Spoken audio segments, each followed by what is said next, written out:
Donc, messieurs, le coin des rumeurs, ce matin, j'ai décidé de fouiller un peu, de trier. Il commence à en avoir beaucoup des rumeurs de transactions. J'ai essayé de fouiller un peu. Et on va y aller avec la première. Selon Darren Dreger, j'ai l'impression qu'on fait un podcast ces Blues de Saint-Louis. Selon Darren Dreger, il y a une possibilité que les Blues de Saint-Louis bougent un défenseur qui a plus d'1 an à son contrat. Colton Parayko est celui qui reçoit le plus d'intérêt, mais sa clause de non-échange rend cela compliqué. Pour vous, Parayko, est-ce qu'il s'en va de Saint-Louis aussi? En même temps, il veut vraiment garder sa clause de non-échange. Est-ce qu'il va vraiment vouloir dire hey, écoute, je vais m'auto-flageller, je vais rester à Saint-Louis. Non, sérieusement, d'après moi, je pense que c'est juste une question de détail pour Parayko. Peut-être que justement, on parlait de défenseur à Toronto. Parayko pourrait peut-être être la solution pour les Leafs. Encore une fois, par exemple, c'est combien ça va coûter. Puis, est-ce que c'est un joueur de location ou non? Si ça coûte trop cher pour un joueur de location, là, ça va être impossible. Mais, dans le cas de Parayko, c'est un contrat, je pense qu'il lui reste encore 3 ans. Non, ben c'est ça. Là. Fait que c'est sûr que ça dépend combien ça coûte, puis ça dépend après ça, c'est quoi qui va être possible de faire pour le remettre en liquidation à une autre équipe. Après ça, ça n'en a plus besoin. Mais au final, c'est que Parayko, d'après moi, c'est à peu près 95% sûr qu'il bouge à la date des transactions. Je pense pas qu'il va tenir à sa clause de non-échange plus que ça. Je crois pas que Parayko est intéressé par un processus de reconstruction. Donc, je pense pas là, qu'il va continuer sa carrière à Saint-Louis. De mon côté, écoutez, messieurs, on est en bas de liquidation du côté des Blues. Là, vente finale de fin de saison. On va bouger toutes les pièces maîtresses qu'on peut bouger. Je pense qu'après la Coupe Stanley, on a voulu travailler peut-être certaines choses. Mais c'est le temps de passer à autre chose de leur côté. On l'a déjà vu, on a déjà bougé 2 gros morceaux. Pourquoi pas continuer? Et qui dit clause de non-échange ne veut pas dire nécessairement que le joueur ne veut pas bouger. Mais il sait bien qu'il y a certaines équipes souvent auxquelles il ne veut pas être transigé. Donc, c'est peut-être du côté de Colton Parayko, on veut peut-être avoir un peu son mot à dire sur sa destination où il va se retrouver. De mon côté, ben écoute, c'est la nouvelle Ligue nationale, c'est comme ça que ça fonctionne, mais si se greffe à une équipe aspirante pour être une belle acquisition, là, un bon défenseur fiable comme lui, là, ça pourrait être très intéressant. Et en termes de prix, over-under, celle-là de Ryan O'Reilly? C'est pas un joueur de location, là. C'est pas un joueur de location, donc je pense que ça va être... ça pourrait être over du côté de Colton Parayko. Toi, Guillaume, dans ton cas, over ou under ou similaire pour un Colton Parayko dans une équipe aspirante? Ben là, je dirais que c'est ça. O'Reilly commence à vieillir.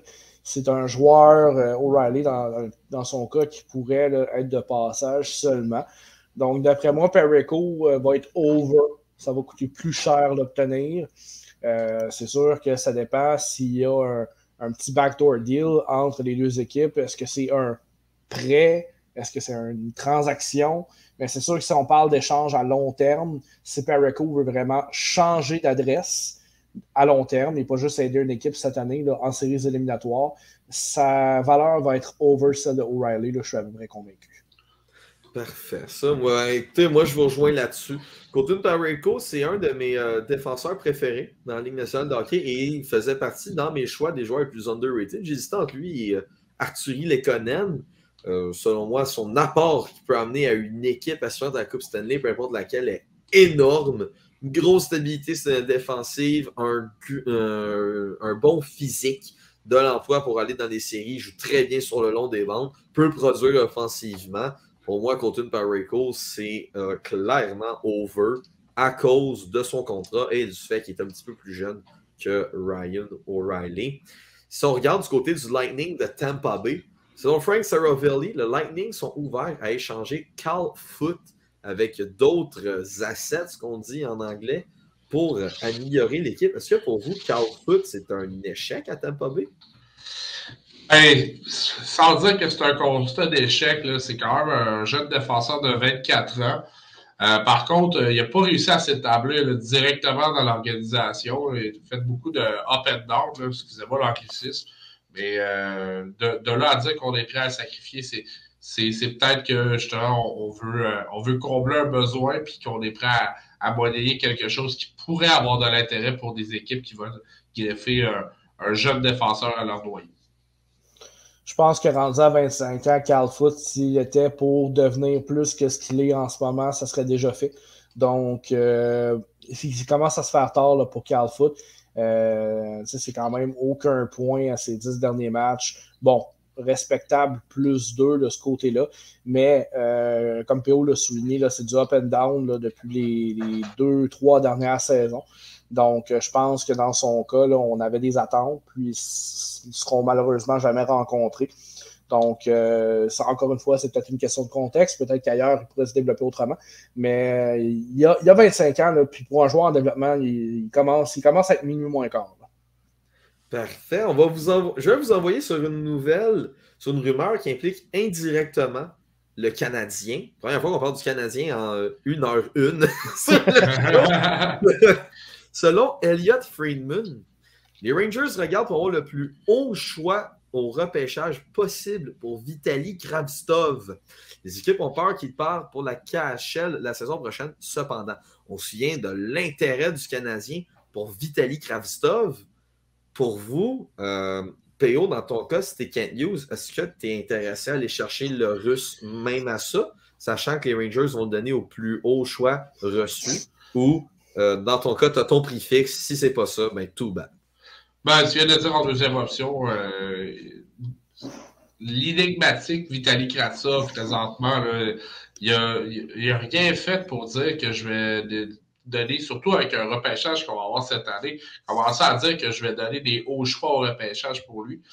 Fait que, honnêtement, si c'est pas la clause qui permet d'avantager le Canadien dans cet échange-là, je dis merci, puis à la prochaine. Là, surtout que Kravtsov n'a rien réalisé jusqu'à présent dans la Ligue nationale. Même chose pour moi. Je trouve que le prix serait très cher payé pour un joueur dont la présence dans la Ligue nationale l'année prochaine est incertaine.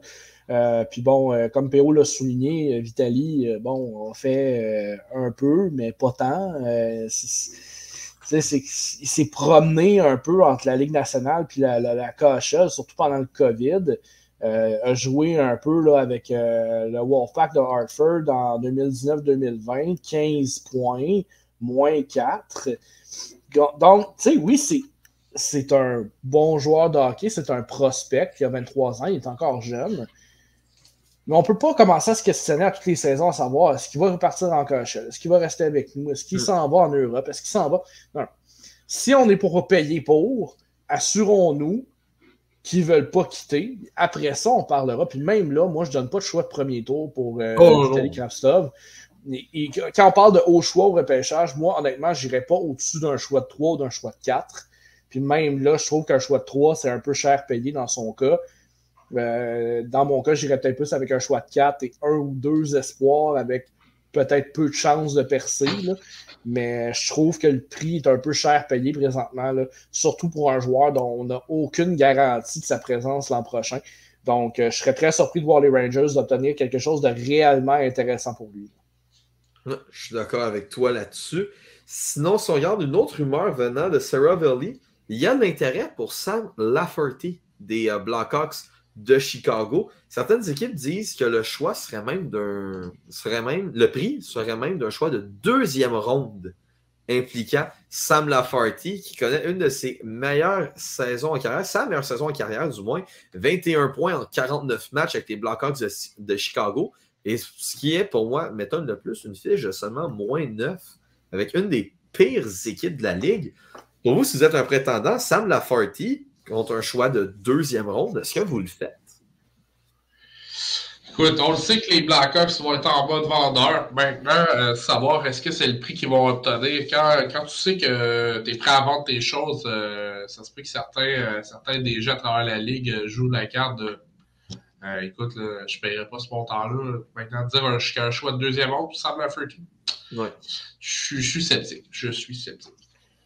Moi, je trouve que le prix est beaucoup trop cher payé là, pour un joueur comme Lafferty, qui est en ce moment, pour moi, seulement qu'un joueur de soutien dans la Ligue nationale. C'est un joueur qui n'a jamais dépassé le cap des 30 points là, dans la Ligue nationale, a obtenu peut-être une ou deux bonnes saisons dans la Ligue américaine.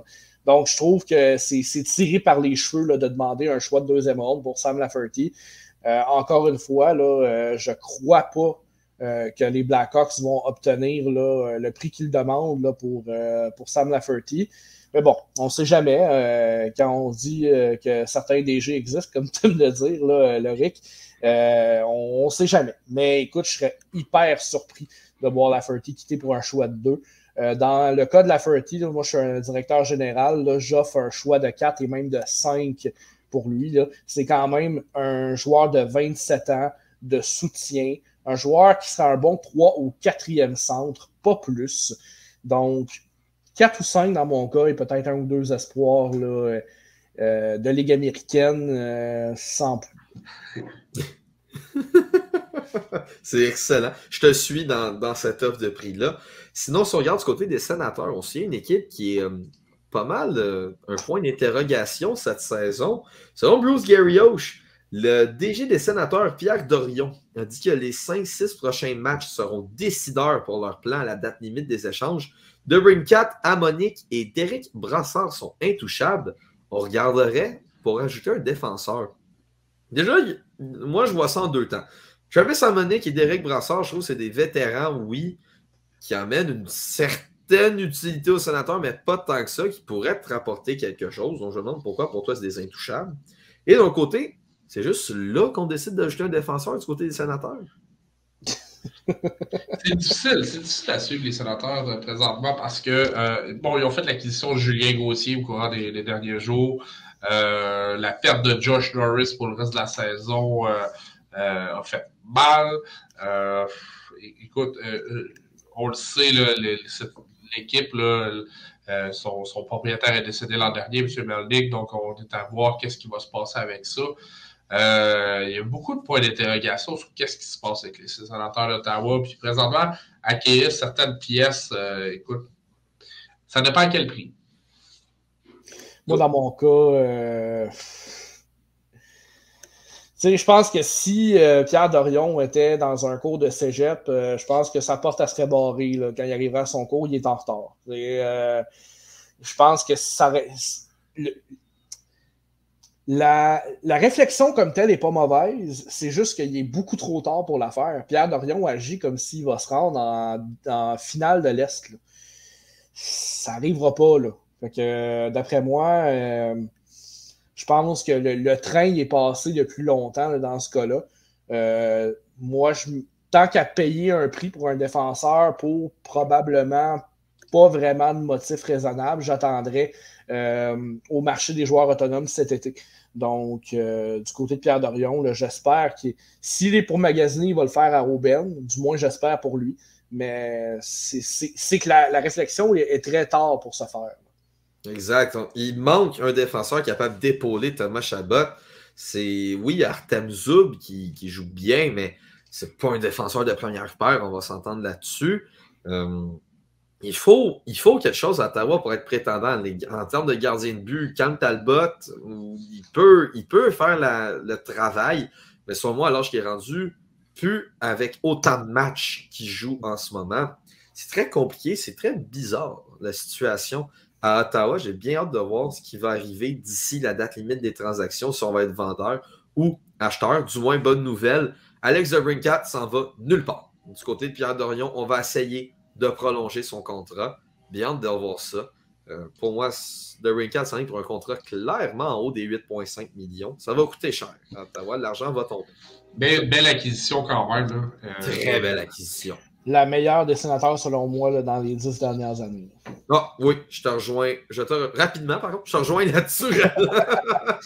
Mais je suis d'accord. Sinon, si on regarde Mark Spector, les Hurricanes seraient intéressés à échanger Andrej Case, qui lui est sur la liste des blessés à long terme, le LTIR, aux Oilers dans un échange pour Jesse Puljujärvi. Cependant, la condition, c'est si jamais il se fait rétrograder et aucune équipe le sélectionne. est-ce que pour vous, déjà, je ne comprends pas encore aujourd'hui l'intérêt à ce point pour URV. Et deuxièmement, si vous êtes les Oilers, est-ce que vous prenez l'offre des Hurricanes? Ben écoute, les Oilers, leur fenêtre d'opportunité pour essayer de compléter les transactions pour peut-être faire un bon bout en série, est-ce que l'ajout de Case va permettre d'avancer l'organisation? C'est ma question qui va mener à la réponse non. Donc, pourquoi est-ce qu'on ferait la transaction présente? Mais je veux juste apporter un point pour peut-être t'aider là-dedans. Ils sont allés se blesser à long terme, donc ça libérerait du salaire pour peut-être faire un autre échange. Oui, je comprends parfaitement. Okay. Dans le cas échéant, c'est juste que pour l'IRV, on cherche peut-être à s'en débarrasser, mais si c'était un joueur qu'on pouvait peut-être insérer dans une transaction quelconque, je suis un peu sceptique maintenant, c'est de voir, parce que je sais que si les Oilers le mettent là, justement au balotage pour peut-être l'envoyer dans la Ligue américaine, c'est clair que certains clubs vont se jeter là-dessus. Mais écoutez, c'est toute qu'une technicalité, puis il y a des jeux de chaises qu'il y a à faire et de coulisses là, présentement. Dans ton cas, à toi, Guillaume? Je trouve que c'est une possibilité de transaction qui est un peu tirée par les cheveux dans le sens où, oui, ça libère de la masse salariale pour potentiellement aller chercher autre chose, mais je trouve que ça manque de garantie. Je trouve que c'est un risque peut-être inutile à prendre. Donc, je trouve ça un peu perplexe. Ben, je suis perplexe, en fait, par rapport là, à cette possibilité-là. L'idée comme telle est bonne, mais comme je disais, je trouve que ça manque un peu de garantie là, pour se dire vraiment, OK, on y va, on le fait. Puis si on avait déjà une garantie qu'il y avait un autre joueur qui s'en vient avec ça pour combler cet espace-là de masse salariale qu'on s'en va chercher, OK, fine, mais là, on n'en a pas de garantie. Du moins, pas selon les rumeurs qu'on a présentement.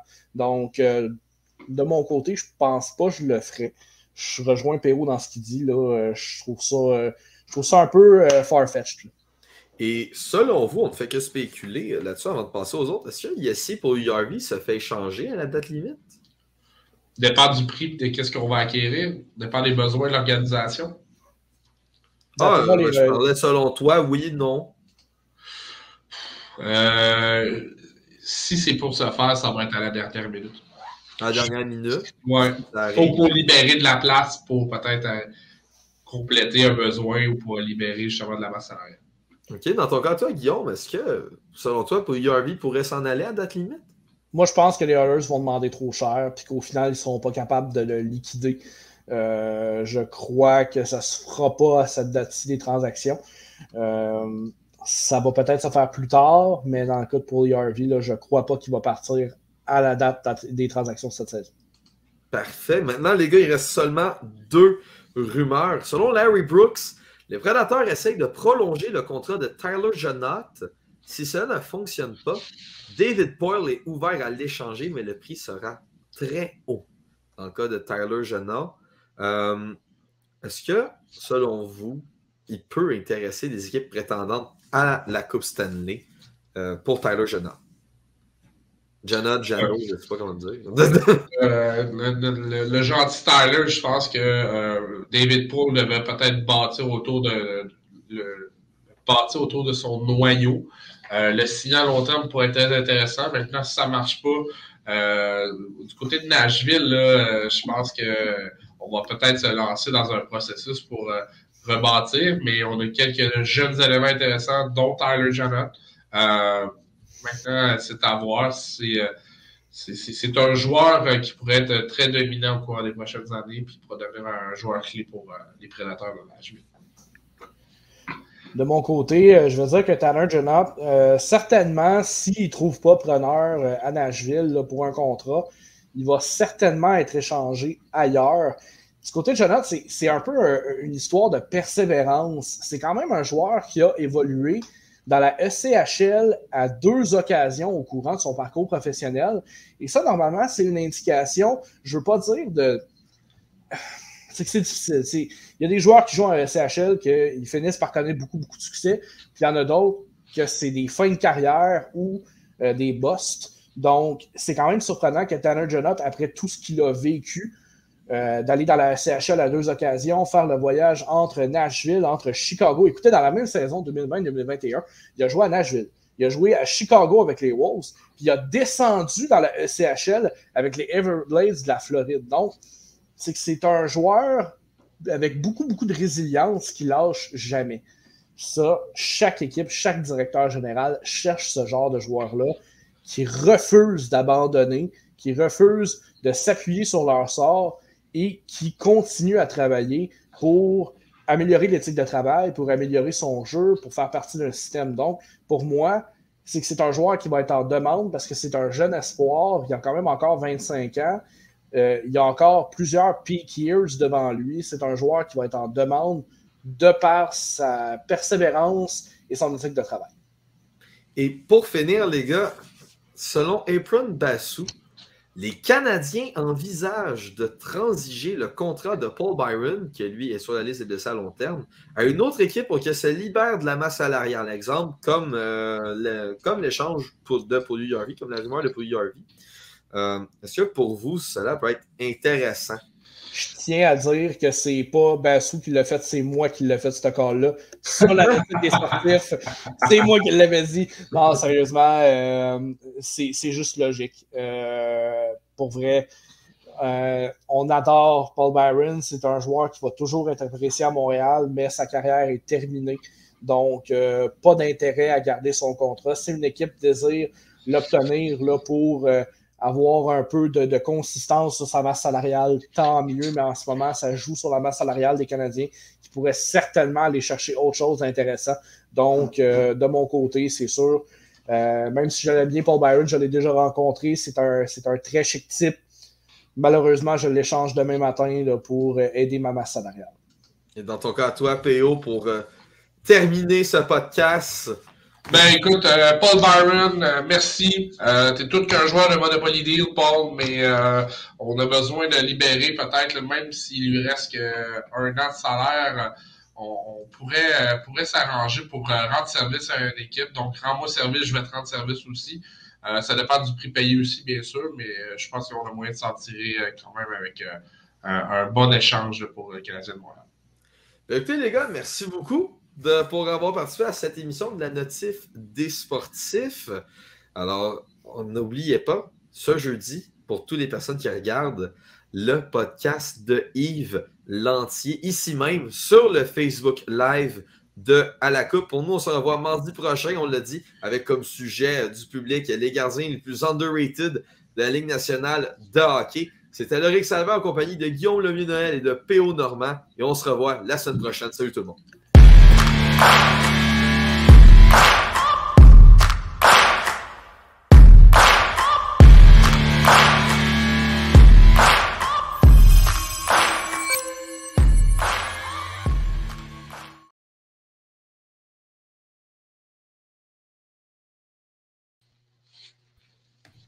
Yes, sir.